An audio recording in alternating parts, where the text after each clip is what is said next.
মানুষের অপ্রাপ্তি মানুষকে বড় করে তোলে। মানুষের দুঃখ কষ্ট মানুষকে ম্যাচিওর করে তোলে। বড় হতে গেলে, ম্যাচিওর হতে হলে, মানসিকভাবে শক্তিশালী হতে হলে অপ্রাপ্তি, অপূর্ণতা, অবহেলা, দুঃখ কষ্ট, হতাশা, অভাব মানুষের জীবনে থাকাটা খুবই জরুরি। বিষণ্ণতা নিয়ে ২-৪টে রাত না ঘুমিয়ে কাটালে, ক্ষুধার্ত হয়ে ২-১টা দুপুর পথে পথে ঘুরে বেড়ালে, অবহেলায় নিজের অস্তিত্ব সংকট ধরা না পড়লে জীবন সম্পর্কে মানুষের জ্ঞানের পরিধি বাড়ে না।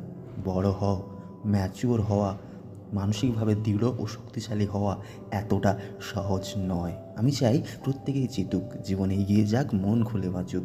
পৃথিবীতে এমন কিছু মানুষ থাকে যার জন্য আমাদের জীবনের গল্পটা সুন্দর হয়। ঠিক তার জন্যই আমাদের প্রত্যেকটা দিন, প্রতিটা মুহূর্ত বেঁচে থাকার ইচ্ছে জাগে।